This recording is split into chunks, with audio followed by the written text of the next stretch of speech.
चलिए समझते हैं what is tropical rain forest biome. इसको हिंदी में बोलते हैं उष्ण कटिबंधीय वर्षा वन बायोम। ओके, इनके बारे में हम जानने वाले हैं आज। थोड़ा इनका बेसिक्स जानेंगे, आगे बढ़ते हैं। तो कैसे दिखते हैं ट्रॉपिकल रेन फॉरेस्ट बायोम? कुछ इस तरीके से, बहुत ही घने घने जंगल होते हैं। ये है हमारे ट्रॉपिकल या उष्ण कटिबंधीय वर्षा वन। ये कुछ इमेजेस हैं, इससे आपको आइडिया हो गया होगा कि ये बहुत ही घने होते हैं, बहुत ही। ये पाए कहाँ जाते हैं, पहले ये समझ लेते हैं। Tropical rain forest are mainly located between latitudes 23 degree north to 23 degree south. यहाँ से लेकर जो आप ग्रीन है, यहाँ से लेकर यहाँ के बीच में ये बेसिकली पाए जाते हैं। ठीक है, किसमें?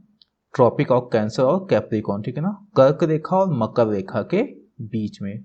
तो यहाँ पर क्या है हमारा ट्रॉपिक ऑफ कैंसर, ठीक है ना, 23 डिग्री नॉर्थ पे और यहाँ पे साउथ पे, इसके बीच में पाए जाते हैं। यहाँ पर आपको जो बीच का जो अमेरिका है, सेंट्रल अमेरिका वगैरह हो गया, साउथ अमेरिका का जो नॉर्थ हिस्सा है, अफ्रीका के जो बीच के जो लाइबेरिया हो गया, वो जो कंट्रीज आते हैं वो सब। इसके बाद जो इंडिया और साउथ ईस्ट एशिया, इन सब में क्या पाए जाते हैं हमारे tropical rain forest biome. Bharat में कहाँ कहाँ पाए जाते हैं वो समझ लेते हैं।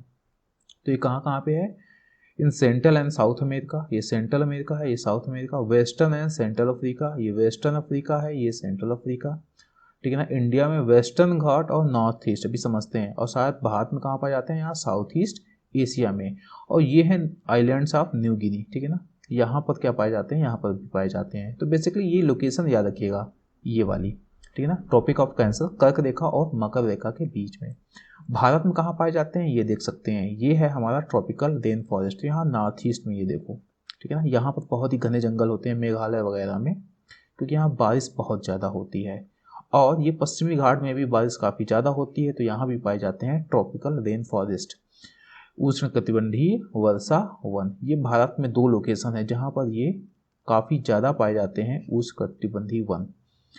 आगे बढ़ते हैं, हम वो कंडीशंस देख लेते हैं कि इस बायो में क्या क्या कंडीशंस होती हैं। पहला है टेम्परेचर। टेम्परेचर यहाँ पर बहुत ही ज़्यादा होता है। उसका रीजन क्या होता है? ये इक्वेटर के पास में होते हैं, भूमध्य रेखा के। ओके, तो होता क्या है कि यहाँ पर जो सूरज होता है, direct sunlight strike the topper almost straight, एकदम सीधी पड़ती हैं सूर्य की किरणें, जिससे क्या होती है? बहुत ही ज़्यादा सोलर एनर्जी यहाँ पर आती है। और जिसकी वजह से टेम्परेचर क्या होता है? 21 से लेकर 30 डिग्री के बीच में लगभग साल भर इतना ही रहता है। 21 से 30 के बीच में जो एवरेज होता है वो इतना ही रहता है।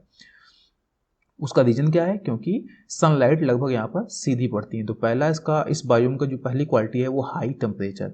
आगे समझते हैं प्रेसिपिटेशन और ह्यूमिडिटी के बारे में।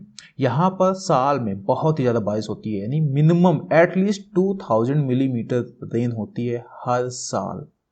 ओके, और दूसरी चीज़ क्या होती है? Rain must not be distributed extremely unevenly through out the year. ऐसा नहीं है कि साल में सिर्फ 3 महीने इतनी बारिश हो गई और बाकी नहीं हो रही, नहीं, साल भर बारिश होती है। और कितनी होती है? 200 मिलीमीटर से 2000 मिलीमीटर से ज़्यादा ही होती है।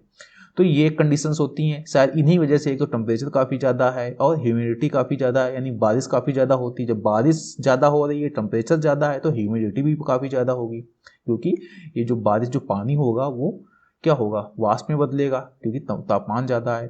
तो high temperature keep the air warm, ठीक है ना, क्योंकि हवाएं गर्म रहती हैं, और वेट, क्योंकि उसमें ह्यूमिडिटी ज़्यादा होती है। यहाँ पर जो ह्यूमिडिटी होती है 170 से 88% के बीच, इतना लगभग हमेशा मिलेगी। तो सोचो इतनी ह्यूमिडिटी होगी तो बारिश की पॉसिबिलिटी हमेशा बनी रहेगी, साल भर बनी रहती है। आगे क्या होता है? सच ह्यूमिड एयर, चूंकि इतनी ज़्यादा ह्यूमिडिटी होती है तो हमेशा इतनी हर साल 200 से लेकर 1000 सेंटीमीटर तक बारिश हर साल होती है इन लोकेशंस पर, यानी 23 डिग्री नॉर्थ से 23 डिग्री साउथ के बीच में, जहाँ पर ये वन पाए जाते हैं, ये बायोम पाए जाते हैं, वहाँ पर कम से कम इतनी बारिश होती है। उसका रीजन क्या है? नंबर 1 तापमान, और दूसरी बारिश की वजह से फिर जो एक साइकिल मेंटेन हो जाती है, क्योंकि तापमान ज़्यादा है, बारिश ज़्यादा होती है, तो ह्यूमिडिटी भी काफ़ी ज़्यादा होती है। आगे चीज़ क्या होती है? ये खास बात है, कहते नहीं कि जैसे मान लो समुद्र से पानी जलवाष्प में बदला, ओके, बाद में समुद्र में भी वो बादल जब बनेगा तो समुद्र में भी होगा, आसपास के लोकेशन में भी होगा।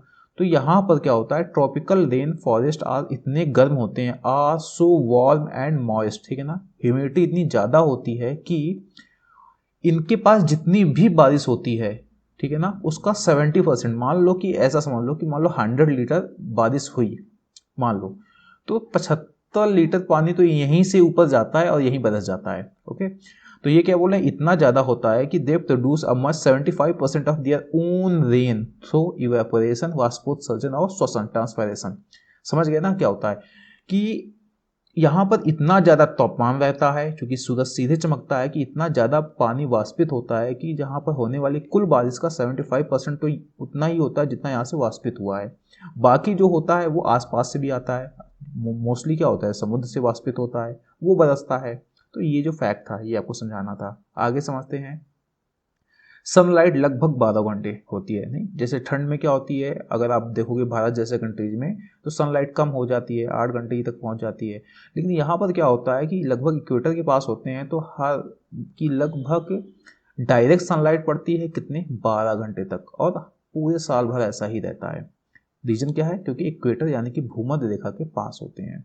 दूसरा क्या होते हैं, क्योंकि सनलाइट भी काफ़ी ज़्यादा होती है, ठीक है ना, मॉइस्चर नमी भी बहुत ज़्यादा है, तो बस क्या हुआ कि वहाँ पर जीवों और जंतुओं के लिए बहुत ही परफेक्ट लोकेशन होती है, क्योंकि जब सनलाइट ज़्यादा होगी, मॉइस्चर ज़्यादा होगा, पानी भी बहुत ज़्यादा बेहतर है, तो जो पेड़ पौधे बड़ी तेज़ी से ग्रो करेंगे, और पेड़ पौधों पर डिपेंड होने पर, क्योंकि वो होते हैं प्राइमरी प्रोड्यूसर, एक नई नई जो हमारी फूड चेन होती है वो डेवलप होना स्टार्ट हो जाएंगी, क्योंकि किसी चीज़ की यहाँ पर कमी नहीं होगी।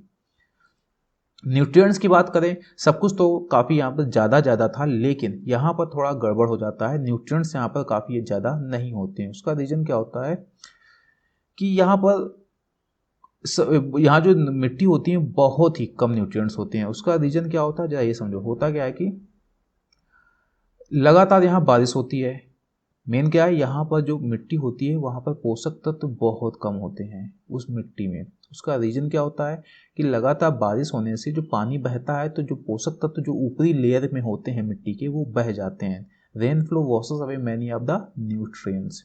ओके, और जो बचे भी तो वहाँ लाइफ इतनी ज़्यादा है, होता क्या है कि जो पेड़ पौधे वो खुद ही एब्जॉर्ब कर लेते हैं, ठीक है ना। Nutrient that do reach the soil are quickly taken up by the abundant plant life. Okay, कुछ तो बह के निकल गए क्योंकि इतनी ज़्यादा बारिश हो रही है, और कुछ क्या होते हैं तुरंत इतनी ज़्यादा पेड़ पौधे होते हैं जो भी न्यूट्रिएंट्स होते हैं तुरंत खींच लिए जाते हैं आगे। इस वजह से यहाँ की जो मिट्टी होती है वहाँ पर न्यूट्रिएंट बहुत ही कम होते हैं। इसी वजह से जब कोई नया बीज अगर वहाँ तुम डाल दोगे ना तो उगने की पॉसिबिलिटी बहुत कम हो जाती है यहाँ पर। चलिए, ये था हमारा basics of tropical rain forest biome. इसके बाद हम और भी जानेंगे इन रेन फॉरेस्ट बायोम के बारे में नेक्स्ट वीडियोज़ में। Thank you.